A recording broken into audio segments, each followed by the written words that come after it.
역대하 강의 네 번째 시간입니다. 솔로몬 성전에 가득한 영광입니다. 솔로몬이 성전 건축을 마친 후에 기브온 산당에 있던 기구들을 다 성전 곳간으로 옮겼습니다. 1절 솔로몬이 여호와의 전을 위하여 만드는 모든 일을 마친지라. 이에 솔로몬이 그의 아버지 다윗이 드린 은과 금과 모든 기구를 가져다가 하나님의 전 곳간에 두었다. 성전 기구 중에 가장 중요한 의미를 가지고 있었던 것은 언약궤였습니다. 그래서 이 언약궤를 옮길 때 모든 백성이 다 나왔다 그랬어요. 2절에 이에 솔로몬이 여호와의 언약궤를 다윗성 고시온에서부터 메어 올리고자 하여 이스라엘 장로들과 모든 지파의 우두머리 곧 이스라엘 자손의 족장들을 다 예루살렘으로 소집을 했다. 솔로몬은 아버지가 언약궤를 옮기다가 실패한 일을 알고 있었기 때문에 처음부터 레인이 언약궤를 어깨에 메고 옮기게 했습니다. 4절 이스라엘 장로들이 이름에 레위 사람들이 궤를 매니라. 아울러 언약궤가 새 성전으로 들어올 때 솔로몬 왕과 모든 이스라엘 백성들은 하나님의 언약궤 앞에서 무수히 많은 양과 소를 바쳤습니다. 6절 솔로몬 왕과 그 앞에 모인 모든 이스라엘 회중이 궤 앞에서 양과 소로 제사를 드렸으니 그 수가 많아 기록할 수도 없고 셀 수도 없었더라. 원래 이스라엘 백성들은 순서를 정해서 제사를 드렸는데 이때는 모든 제사장이 일시에 나와서 제사를 드렸다. 11절 이때에는 제사장들이 그 반열대로 하지 아니하고 스스로 청결하게 하고 성소에 있다가 나왔다. 그리고 레인들 중 찬양하는 자들이 함께 하나님을 찬양하며 악기를 연주했습니다.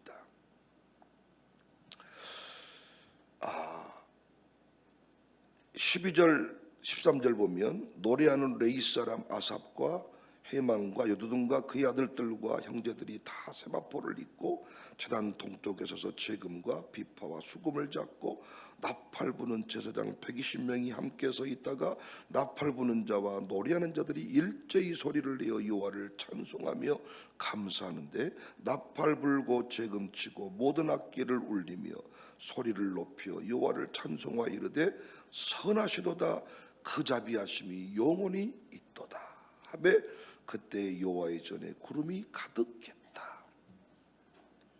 여호와의 전에 구름이 가득했다. 모세가 성막을 지을 때 나타났던 그 영광의 구름이 500년 만에 다시 나타났습니다. 여기 구름이 뭘 상징합니까? 하나님의 영광, 임재를 상징합니다. 그러니까 이 솔로몬 성전에 구름의 임재가 가득하게 된 것은 하나님이 이 전을 인정한다는 것입니다. 이제 이 전을 통해 위대한 부흥 역사를 이루시겠다. 얼마나 구름의 영광이 위대했던지 대단했던지 제사장들이 서서 섬기지 못할 정도였다. 14절에 제사장들이 그 구름으로 말미암아 능히 서서 섬기지 못했다. 이 구름이 오늘날 한국교회와 여러분과 저의 가문에 나타나야 될 하나님의 영광입니다. 영광. 감히 세상이 우리를 무시하지 못해야 돼. 어떻게 이 시대의 목사가 무당만 또 못한 취급을 받고 삽니까? 제가 나중에 조만간에 설교 한번 할게요. 이 시대에 이 나라 얼마나 무당의 역사가 지금 대단해지고 있는지. 예수님 믿는 여러분과 제가 돈은 없어도 세상 사람들은 가오로 산다고 하지만 우리는 영광이 가득해야지. 영광이. 선배 목사님들은 학문은 많이 없었을지라도 가는 곳마다 여호와의 영광의 임재가. 그래서 그 목사님들이 기도하면 기적이 나타났습니다. 역사가 나타났습니다. 우리 가문에 영광이 나타나요. 우리 샬롬 스쿨에 영광이 나타나요. 우리 어린아이들이 기도하지만은 어른들이 도전을 받습니다. 우리 아이들이 주일 새벽에 대표 기도를 하지만은 정말 어른들이 응원해 주기 위해서 그 아이를 격려하기 위해서 아멘해 준 게 아니라 진짜 그 아이의 고백 앞에 그와 함께 하신 하나님의 영광을 보면서 우리는 아멘할 때가 많습니다. 하나님의 영광을 세상 가운데 드러내는 우리 교회가 되고 여러분과 제가 됩시다. 특별히 하나님의 영광이 드러나는 원리가 오늘 본문에 두 가지로 저는 정리가 되는데, 첫 번째 영광의 원리는 언약궤를 성전 중심에 두었다. 이게 핵심입니다. 7절에 제사장들이 여호와의 언약궤를 그 처소로 메어드렸으니 그 본전 지성소 그룹들의 날개 아래다. 여러분, 언약궤 이미지 검색해 보시면 아시겠지만 대단한 물건이 아닙니다. 그냥 조형물입니다. 그리고 그 언약궤 안에 금은 보화가 들어있는 게 아니었고 두 돌판 뿐이었습니다. 10절의 궤 안에는 두 돌판 외에 아무것도 없으니 이것은 이스라엘 자손이 애굽에서 나온 후 여호와께서 그들과 언약을 세우실 때에 모세가 호렙에서 그 안에 넣은 것이다. 솔로몬 당시에 이 여호와의 언약궤는 말씀 통치를 상징합니다. 말씀으로 이 백성을 다스리겠습니다. 말씀의 통치 아래 우리가 서 있겠습니다. 이스라엘이라고 한 나라는 참 독특해서 세상의 논리로 다스리면 승리할 수가 없어요. 그런데 하나님의 말씀의 원리대로만 행하면 항상 그 나라는 승리했습니다. 여러분과 저에게 주어진 사명과도 같습니다. 여기 오늘날 교회 안에는 이 언약궤의 조형물이 없습니다. 왜 없습니까? 말씀이 육신이 되어 우리 가운데 예수님이 거하시기 때문입니다. 요한복음 1장 14절에 말씀이 육신이 되어 우리 가운데 거하심에 우리가 그의 영광을 보니 아버지의 독생자의 영광이요 은혜와 진리가 충만하더라. 오늘날 이 시대에 말씀 붙잡고 사는 우리의 모습과 솔로몬 성전 시대의 언약궤가 중심에 서 있었던 그 모습이 정확하게 일치합니다. 어떤 교회 영광이 임합니까? 하나님의 말씀이 바르게 선포되는 교회 위에 영광이 임하는 거예요. 말씀 붙잡고 사는 가문 위에 하나님의 영광이 드러나는 거예요. 그런데 오늘날 한국교회 성도들이 언제부턴가 신앙 중심에 말씀을 두고 살지 않습니다. 은, 금, 화려한 장식들, 교회 안에서 소유의 배부름, 이것들로 자꾸 복을 운운하고 살아갑니다. 교회 안에 인간의 소리가 가득합니다. 자꾸 교회가 정치화 되어 갑니다. 자꾸 목사님들이 하나님의 바른 말씀을 선포하기보다는 어떤 감정에 치우쳐서 좌로 우로 아예 대놓고 정치인의 이름을 거론하는 경우도 봤습니다. 조금 아쉽습니다. 바른 말씀의 선포, 좌쪽에 있는 사람도 우쪽에 있는 사람도 우리는 다 구원해야 되잖아요. 좌에 있는 사람도 가르쳐야 되고 우에 있는 사람도 가르쳐야 되잖아요. 그래서 우리가 할 일은 바른 말씀의 선포입니다. 교회 안에 하나님의 영광이 가득하지 못하니까 별의별 사람이 교회에서 다 말을 하는 거예요. 권사님도 말하고 집사님도 말하고. 여러분, 어떤 그 권위가 딱 있는 집에 가보면요, 우리가 어렸을 때 친구 집에 놀러 가도 꽃발도 있고 다녀서 꽃발도 있고, 그 집이 워낙 아버지가 무서워가지고 잘못 걸렸다는 친구들도, 그 친구, 보통은 친구들은 아버지가 안 때리잖아요. 근데 그 집 아버지는 친구들도, 아들 친구들도 때려버리니까 꽃발도 있고 천천히 다니면서 어떤 집에 가보면 그냥 필요 없습니다. 쓰레기 버리고 뭐 때려 엎고 별짓거리를 다 해도, 심지어는 뭐 창문을 깨고 해도 그 집은 절대로 뭐라고 하지를 않아. 그럼 막 사는 거죠. 친구 자취방에 가서 그냥 양발 벗어 던지고 그냥 그 안에다가 뭐 콜라병 던지고 라면 국물 뿌려버리고 이불 더러우니까 거기다 그냥 침 뱉고 별짓거리를 다 해도 문제가 없습니다. 오늘날 교회가 영광을 잃어버리니까 별 사람이 다 와서 막 새가족 지가 뭘 안다고, 등록한 지 한 달도 안 돼가지고 이 교회는 어쩌니 저쩌니. 이야, 정말 우리 정신 차려야 됩니다. 하나님의 말씀이 선포되고 그 말씀 붙잡고 사는 직분자가, 성도들이 교회를 딱 지킬 때 감히 누가 이 교회가 어렵다, 힘들다, 이상하다 말 못하는 거거든. 가정교회 양육자들 정신 차리세요. 바른 말씀이 선포되고 말씀을 분별하여 부끄럽지 않은 일꾼으로 설 때 여러분 가정교회 식구들이 주의 영광 앞에 잠잠하게 될 줄로 믿습니다. 나는 우리 아이들이 교회에 대해 제대로 알지 못하면서 함부로 경거망동하는 일이 없기를 바라요. 교회가 말씀을 바르게 선포해야 됩니다. 그리고 그 말씀대로 살아낼 때 하나님이 우리 인생 가운데 영광이 가득하게 합니다. 아무리 얼굴이 예쁘고 아무리 공부를 많이 해도 말씀 무시하고 살면 영광이 없어요. 그런데 초라한 노인네일지라도 말씀 붙잡고 살면 그의 장례식장은 부흥회가 되는 겁니다. 말씀입니다. 말씀. 성전 중심에 언약궤가 자리하고 있었듯 우리 삶의 중심에 항상 하나님의 말씀이 서 있기를, 말씀 붙잡고 살아가시기를 주님의 이름으로 축복합니다. 두 번째, 솔로몬 성전의 영광의 모습을 보니까 오늘날 적용할 참 영적인 교훈이 많아요. 두 번째 원리는 모든 이스라엘 회중이 셀 수 없이 많은 양과 소를 드렸다. 이미 살핀 내용이죠. 6절에 솔로몬 왕과 그 앞에 모인 모든 이스라엘 회중이 궤 앞에서 양과 소로 제사를 드렸으니 그 수가 많아 기록할 수도 없고 셀 수도 없었다. 또 제사장 레인 모두가 일제히 소리를 내어서 여호와를 찬송했다. 저는 여기서 구약을 쭉 공부하면서요, 오늘날 찬양대가 혼자 노래하고 여러분 합창단 노래 지켜보듯이 이렇게 있는 모습 저는 별로 좋아하지 않습니다. 교회 안에서요, 통성기도가 사라지는 것도 저는 별로 안 좋은 모습으로 봅니다. 대표 기도자만 기도하고 나머지는 다 눈 뜨고 있거나 눈 감고 있거나 졸고 있거나 일제히 소리를 냈다. 13절에 나팔 부는 자와 노래하는 자들이 일제히 소리를 내어 여호와를 찬송했다. 한 사람 한 사람이 다 각자의 소리로 각자의 이 감격을 담아서 하나님께 예배했던 모습입니다.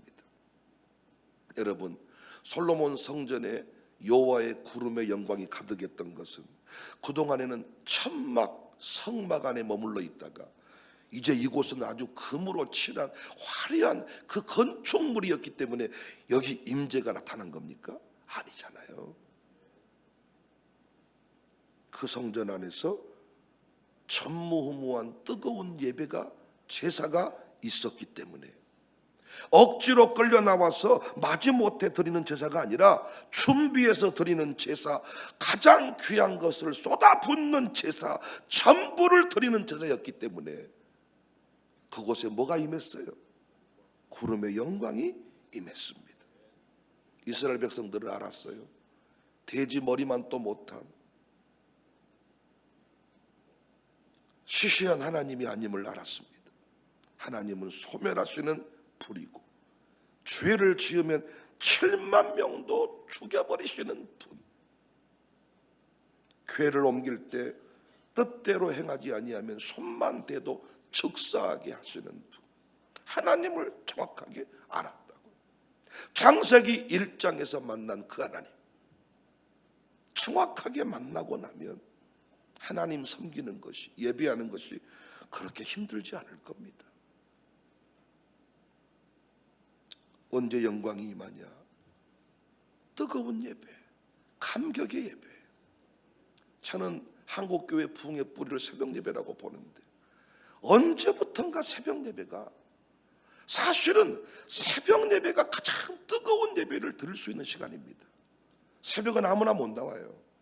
준비된 사람이 나오고요. 그리고 서울이 아닌 이상 새벽 그렇게 바쁘지 않습니다.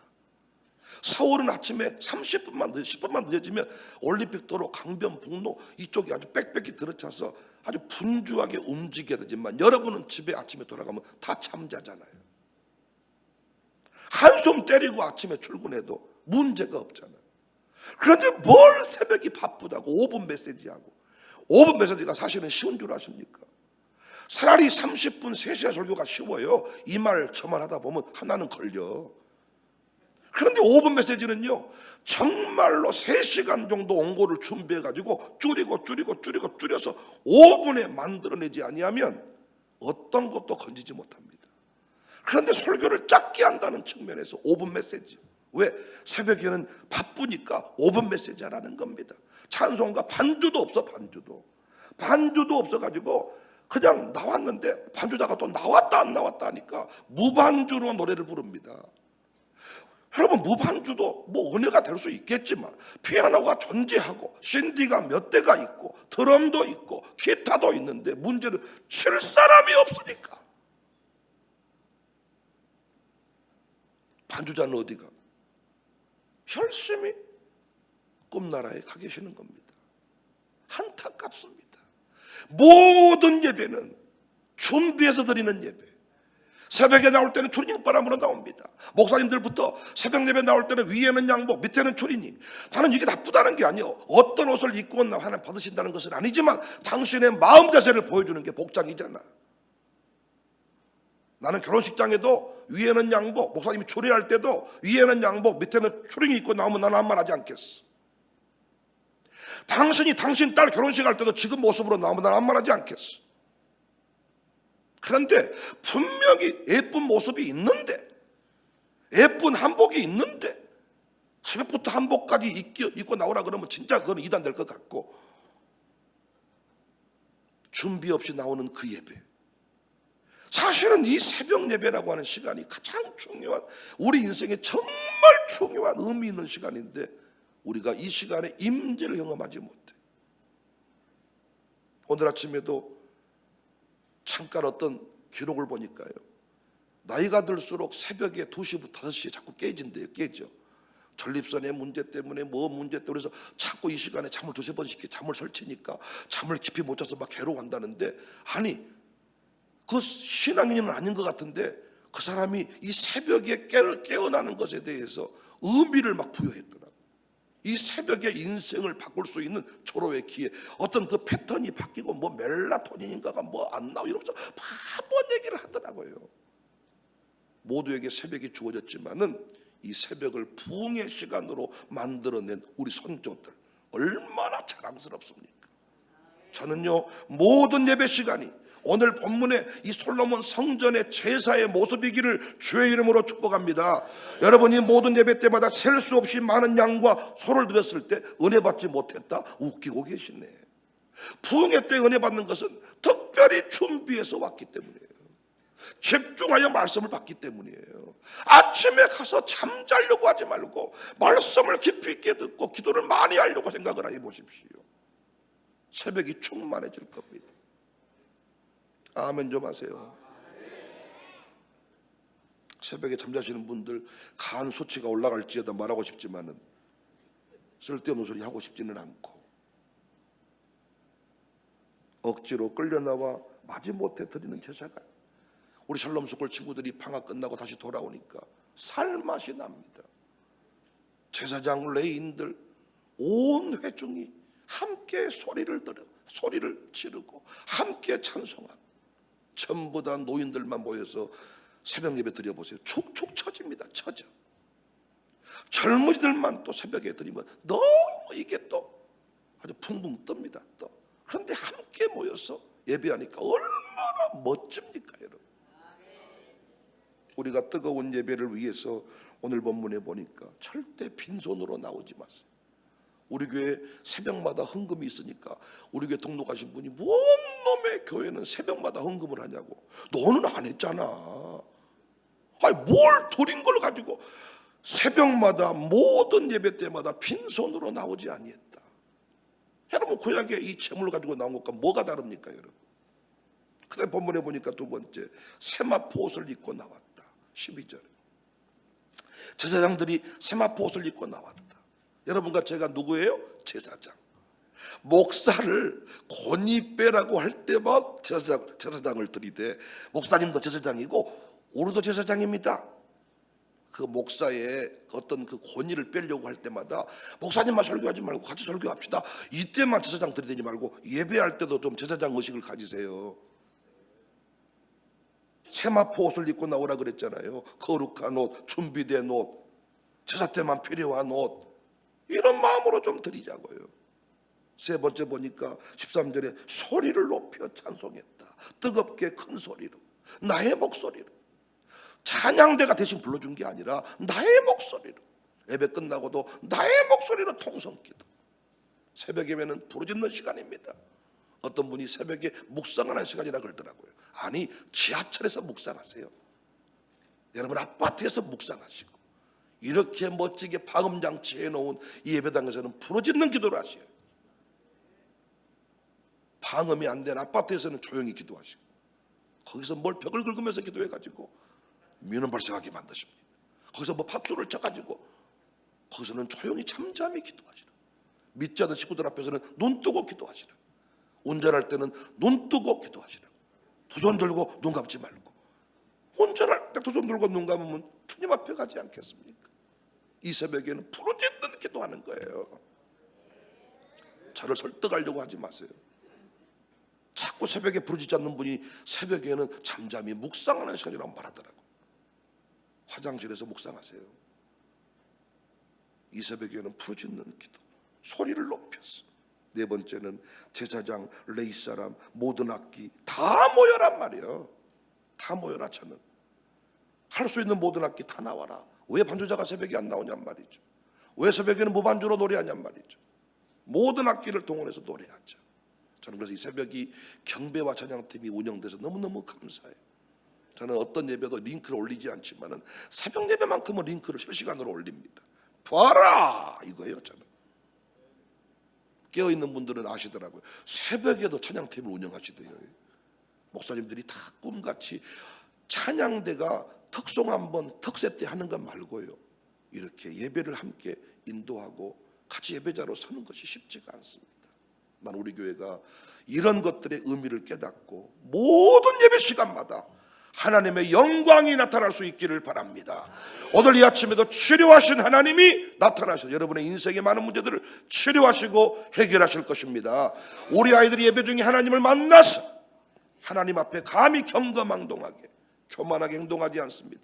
책 3권 읽고 하나님 있니 없니 개똥 같은 소리 하지 마라. 하나님은 살아계시다. 주의 영광 앞에 잠잠하고 순종하는 우리 교회 되었으면 좋겠습니다.